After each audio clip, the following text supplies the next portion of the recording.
Entonces, estamos en nuestro capítulo número 8. Vamos a entonces ver lo que es probabilidad. Entonces, separé el capítulo en dos partes. La primera, que es la más rápida que vamos a ver, que tiene que ver con conceptos de probabilidad, hasta llegar a la definición misma, ¿cierto?, de este tema, y quizás con la definición más importante o más básica, fundamental de la probabilidad, que algunos ya conocen y se llama regla de Laplace, que prácticamente en lo que es probabilidad es la regla que está detrás del cálculo. Entonces, lo que venga después o más adelante es una extensión de la regla de Laplace. Entonces, partimos entonces algunas palabras de inicio. Entonces, recordar que estamos metidos en una rama de la matemática, una de las más nuevas, entre comillas, ¿cierto?, que de alguna forma trata de encargarse de darle un punto de vista, o matemático claramente, a partir de números.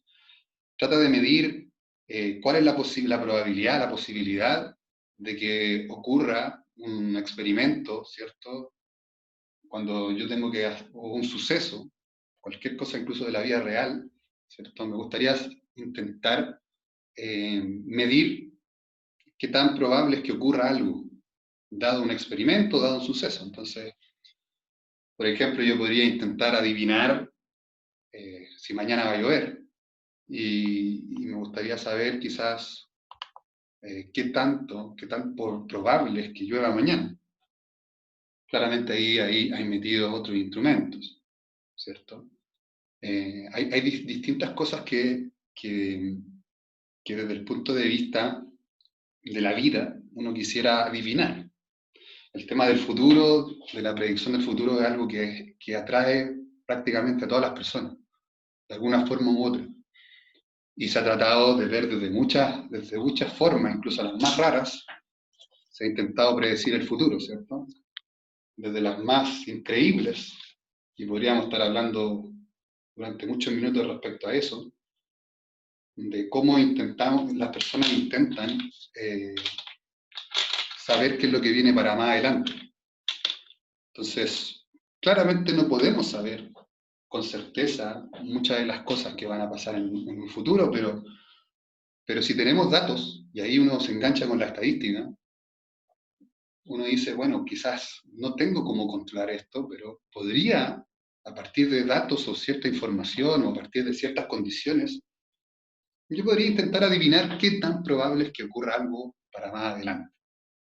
Entonces, ahí la matemática dijo, bueno, yo me hago cargo desde mi área, en ese tema, y teóricamente hablando, muchas veces, a veces a partir de la práctica, eso lo vamos a definir en algún momento también, no en esta clase en sí, pero entendamos que la matemática se quiso hacer cargo de este tipo de cosas a partir de una rama llamada probabilidad.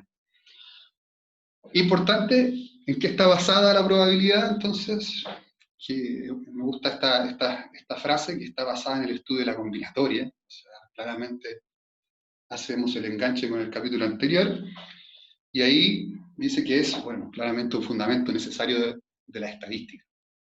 Entonces, claramente tenemos una parte de la matemática importantísima y que está relacionada con todo lo que hemos visto.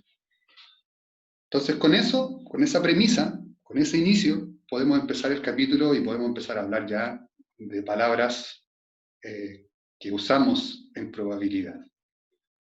Entonces, lo primero que se define cuando hablamos de probabilidad es que en la vida tenemos dos tipos de experimentos, y no hay más. En la vida nosotros trabajamos con experimentos determinísticos y experimentos aleatorios. Los determinísticos no nos van a interesar, pero tenemos que nombrarlos, ¿cierto? Son aquellas cosas que uno sabe de por sí el resultado, son cosas que incluso hacemos en la vida diaria, y uno sabe que van a ocurrir, ¿cierto? Por lógica, porque uno lo ve todos los días incluso, ¿cierto? Hay siempre cosas que hacemos en la vida diaria que sabemos que va a ocurrir si hacemos ciertas cosas. Entonces, esos son los experimentos determinísticos. El resultado se conoce de antemano. Entonces tenemos ahí cositas simples y ustedes podrán imaginarse otras, ¿cierto? Hervir agua, mezclar café con leche, dejar caer un huevo al piso. O sea, uno sabe qué va a pasar, ¿cierto? No, dentro de la vida diaria si uno hace cosas tan sencillas. Ahora nos van a interesar entonces, no ese tipo de experimentos, nos van a interesar experimentos donde pase lo contrario, ¿ya? Donde el azar esté involucrado. Y eso se llama los experimentos aleatorios. Experimentos que uno no puede predecir el resultado. Trato de aclarar en ese sentido, no es predecir el resultado, por ejemplo, si yo lanzo una moneda, yo puedo adivinar una vez si sale cara o sello varias veces, pero si yo lo repito, yo no puedo predecir el resultado siempre. A eso me refiero cuando hago un experimento aleatorio. No puedo adivinar siempre qué va a pasar, ¿no? Entonces, yo no, con esa premisa, con ese punto de vista, yo no puedo conocer los resultados de antemano. No puedo tener esa seguridad de que voy a adivinar siempre qué va a pasar. Ahora, existen muchos tipos de experimentos aleatorios, pero dentro de la matemática escolar, por decirlo de algún modo, hay experimentos que aparecen de manera repetitiva y cuando ustedes empiezan a trabajar probabilidad y los ejercicios, ustedes se van a dar cuenta que pareciera que fueran los únicos experimentos que hay. Pero son experimentos típicos. Por ejemplo, lanzar una moneda, lanzar un dado de 6 caras, sacar una bolita de una tómbola, sacar un naipe. Esos son experimentos que pareciera que dentro de la matemática escolar son clásicos, aparecen siempre. Y por lo menos para ejemplificar, yo creo que sirve, por lo menos para entender los conceptos que vamos a presentar.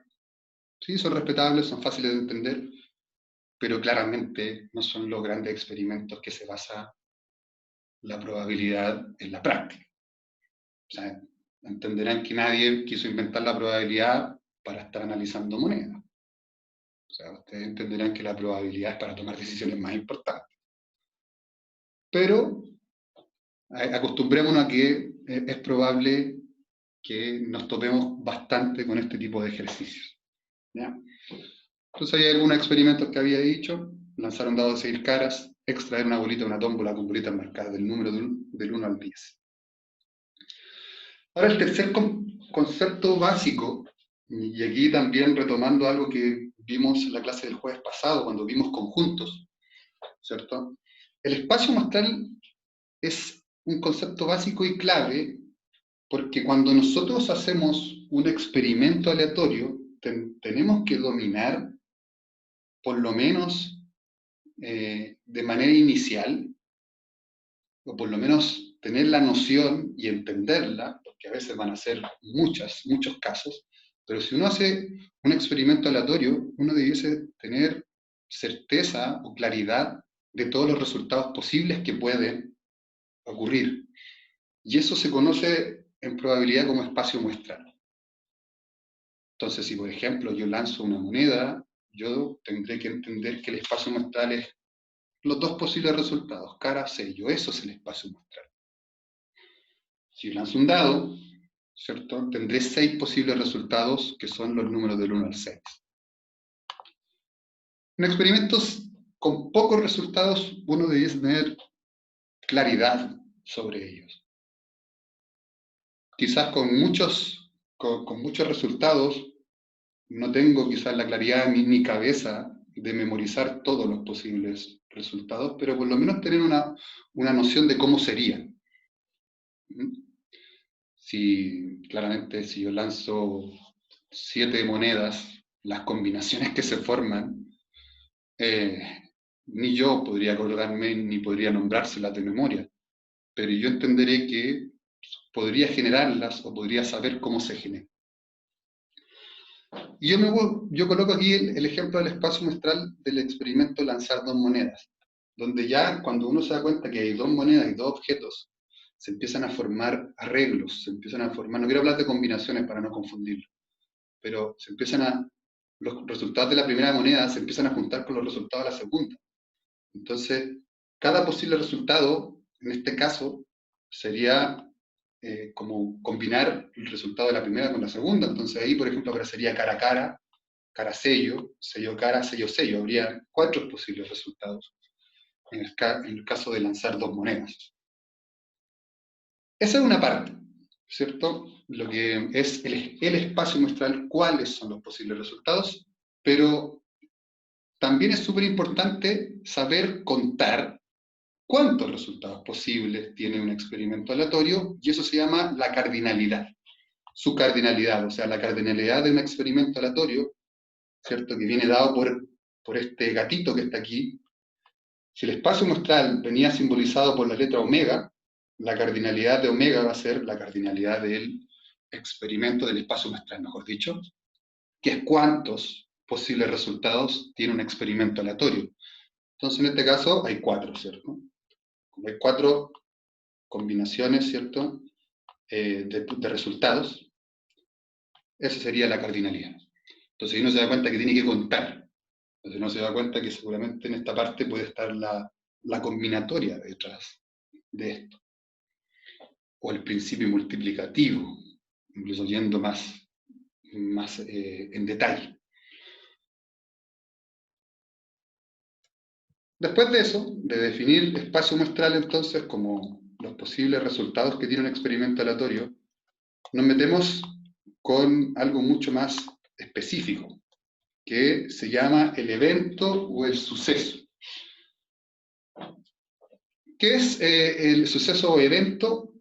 Es un subconjunto del espacio muestral, o sea, un conjunto quizás igual o menor, donde podrían haber posibles resultados que se pueden dar en este experimento aleatorio. Recordar lo que vimos la semana pasada respecto a conjuntos, a subconjuntos. Nosotros tenemos un conjunto, pero es cierto, los subconjuntos pareciera que fueran menores, pero acuérdense que los subconjuntos pueden ser incluso el vacío, o sea, no tener ningún elemento, o incluso todo el conjunto, podría ser un subconjunto de sí mismo. Entonces, los sucesos o eventos vienen dados por conjuntos pareciera más pequeños, pero incluye esos casos extremos. Y cuando tenemos un experimento aleatorio, lo que queremos estudiar es un suceso o evento, ¿cierto? Hacemos un experimento y nos gustaría saber algún hecho, algún suceso que esté relacionado con sus posibles resultados. Y quiero tomar como ejemplo el lanzar un dado y dar algunos ejemplos de sucesos que podrían pasar, entendiendo que incluso la posibilidad de sucesos pueden ser múltiples, pueden haber muchos, dependiendo de la imaginación y del experimento. Entonces, por ejemplo, yo tengo ese experimento de lanzar un dado, entendiendo que tengo los números del 1 al 6, ¿cierto? Entonces, tengo los números del 1 al 6, y yo podría, por ejemplo, interesarme en el suceso obtener el número 5, obtener el número 8, obtener un número impar, obtener un número entre 1 y 6, obtener un número mayor o igual que 1, y así yo podría estar hablando durante mucho rato de sucesos que pueden haber detrás de un experimento aleatorio. Pero a partir de un experimento de este tipo, nosotros lo que vamos a hacer durante prácticamente todo el capítulo es estudiar sucesos. Esto es clave de entenderlo desde ya, porque cada vez que calculemos probabilidades más adelante, nosotros vamos a trabajar con sucesos. O eventos, mejor dicho, porque de hecho nos vamos a quedar con la palabra evento para más adelante. Entonces, entendido eso, también se definen tipos de sucesos. Tipos de sucesos, tipos de eventos. Y aquí quiero ser rápido para no ir ya poner un poquito más dinámico. Existen 3 tipos de sucesos principalmente. Uno trabaja con 3 posibilidades en general. Hay un suceso seguro, que se supone que va a ocurrir siempre. Por ejemplo, si yo lanzo una moneda, un suceso seguro es que salga cara o sello. Cubre todo el espacio muestral. O sea, si yo lanzo un dado, obtener un número entre 1 y 6, incluidos estos valores, es un suceso seguro, porque coincide con el espacio muestral. También podría haber dentro de los sucesos o los eventos, también se conocen los sucesos imposibles, ¿cierto? Los eventos imposibles, cosas que uno ya entiende con la palabra que nunca ocurren, ¿ya? No se van a presentar cuando tengamos que realizar un experimento aleatorio. Y ahí aparece el símbolo vacío. ¿Se acuerdan de la semana pasada cuando hablábamos de un conjunto que no tenía elementos? Es vacío. Entonces, existen eventos imposibles. Si yo lanzo una moneda, es imposible que me salga un 8, 7. De hecho, como que los eventos imposibles son como absurdos, en realidad, dentro del mismo experimento. Pero está dentro de las posibilidades. Entonces, tenemos eventos seguros e imposibles, que pareciera que son como casos extremos. Y en general nos vamos a estudiar mucho eso. Nosotros nos vamos a estar siempre moviendo entre lo seguro y lo imposible, lo que está entre medio. Y eso claramente nos interesa nos interesa estudiar. Cosas que sean posibles, que sean probables, que no tengamos la certeza de que va a ocurrir o no. Ese tipo de cosas vamos a estar trabajando y es ahí donde la probabilidad tiene mayor importancia. Cosas que son imposibles o seguras, como ya se sabe el resultado prácticamente, no las vamos a estudiar mucho. Entonces nosotros vamos a estudiar eventos posibles, aquellas cosas que no sean ni imposibles ni seguras, o sea que sea probable que ocurra. Entonces ahí tengo un pequeño ejemplo, lanzar un dado, un evento seguro es que salga un número mayor que 1. Aquí un pequeño detalle. Vamos a cambiar un detallito que me acabo de dar cuenta. Coloquémosle un número mayor que 0. Ahí sí. Porque mayor que 1 no estaría considerando el 1. Ahí sí. Después mando la corrección. Entonces, un evento seguro es que salga un número mayor que 0. Claro, cubre todos los números del 1 al 6. Un evento imposible es que salga un 13. Obviamente que es imposible que en un dado salga ese número. Y un evento posible es que salga un número par. Entonces, cubre algunos, no todos ni ninguno, es un evento posible.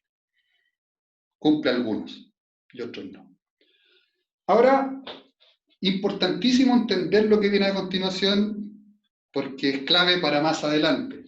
Tenemos que dominar estas definiciones y entenderlas. ¿Qué pasa si tenemos dos eventos? ¿Ya? No hay, incluso o más, pero por lo menos vamos a trabajar con dos en la gran mayoría de los casos. Si tenemos dos eventos, podemos definir ciertas cosas. Por ejemplo, existen de manera básica lo que son los eventos complementarios. Y la palabra algo acusa o algo de pista da.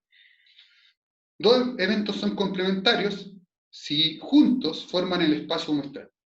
Es como si y no, por decirlo de algún modo. Por ejemplo, si al lanzar un dado, yo podría definir un evento, el evento obtener un 2. Su suceso complementario sería no obtener un 2. Porque si junto esos dos sucesos, tendría todas las opciones. Son complementarias. Juntas hacen el espacio muestral, o juntas tengo todas las cantidades, mejor dicho de otra forma, tengo todos los resultados posibles.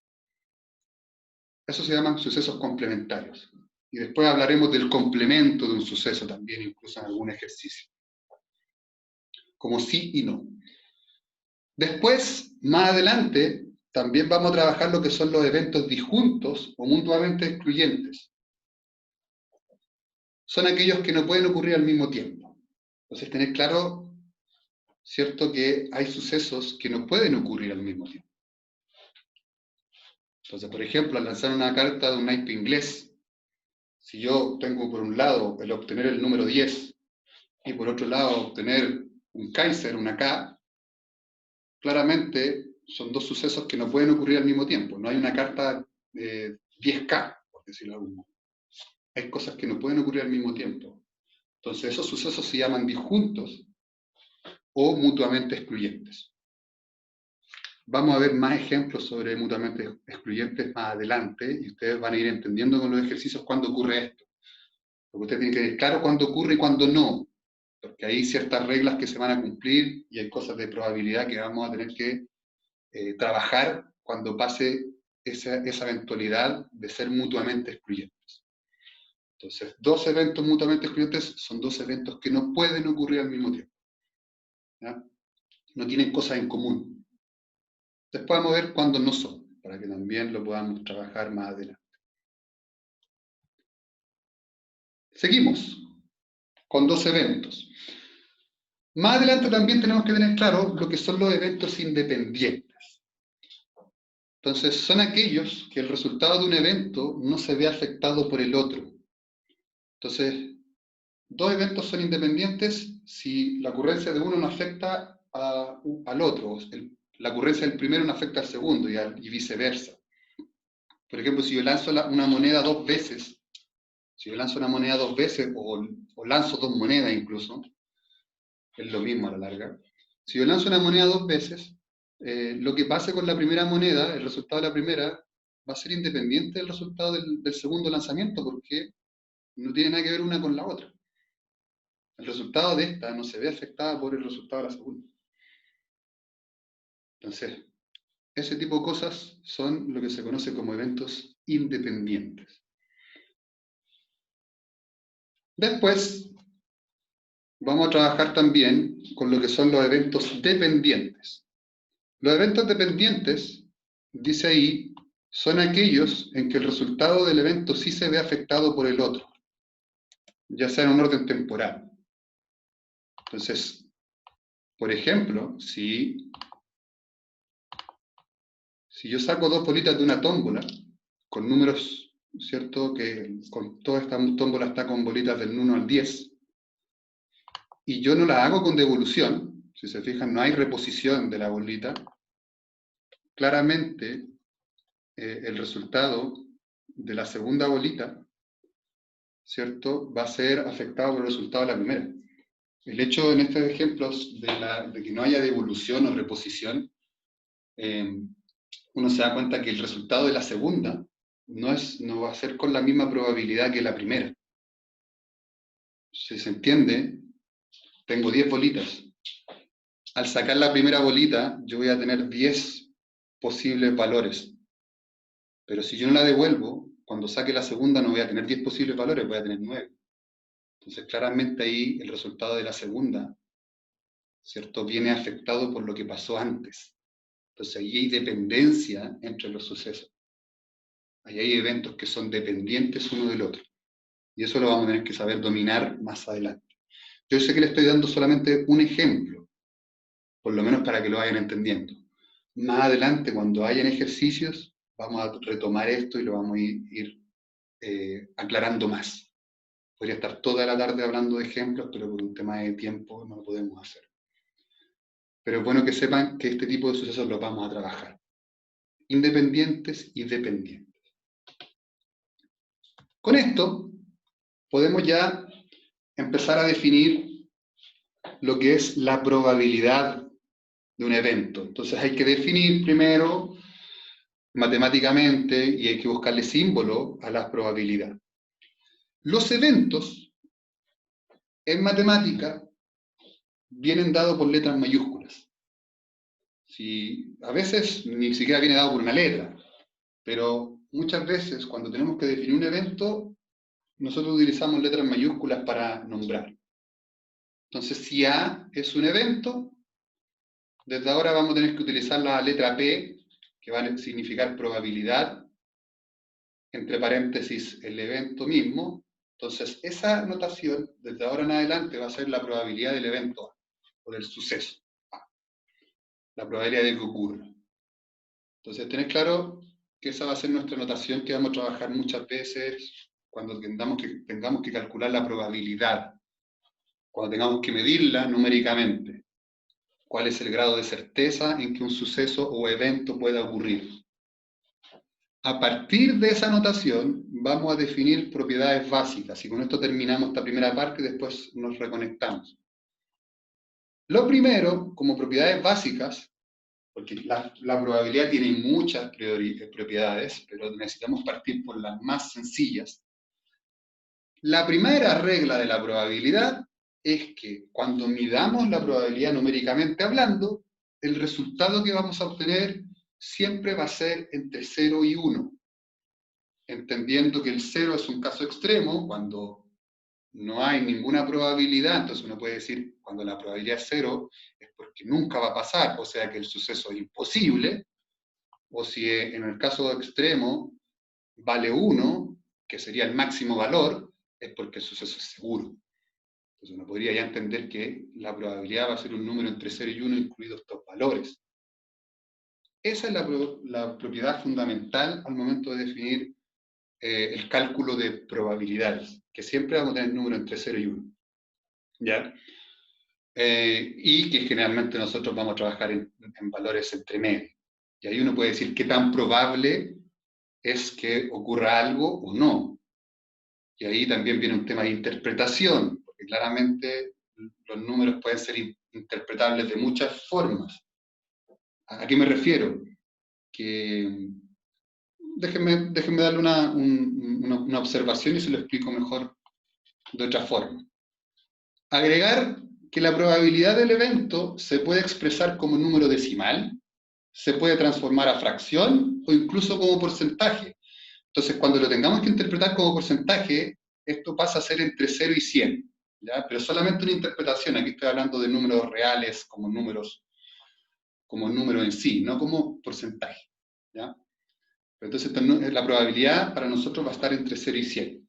Entonces, ahora puedo complementar con lo que decías, que alguien puede decir, el 90% de probabilidad, para todos sería una probabilidad alta, pero en otro contexto quizás no es tan alta. Pues, vuelvo a decir que los números pueden decir muchas cosas, pero la interpretación puede decir otras. Yo, por ejemplo, puedo decir, la probabilidad de que uno se contagie SIDA es 10%. Hay gente que lo va a encontrar bajo, pero hay gente que lo puede encontrar alto, por el tema de la gravedad de la enfermedad. Entonces, entender que independientemente del número que ustedes obtengan, siempre hay una interpretación detrás de ella que puede ser mucha o poca, y eso se la van a dar ustedes o las personas que tengan que interpretar. Termino con esto, la probabilidad del espacio muestral, o sea, de todos los casos posibles, es 1, y la probabilidad, ¿cierto?, de suceso imposible es 0, ¿cierto? Probabilidad de suceso seguro es 1, probabilidad de suceso imposible es 0. Eso también había que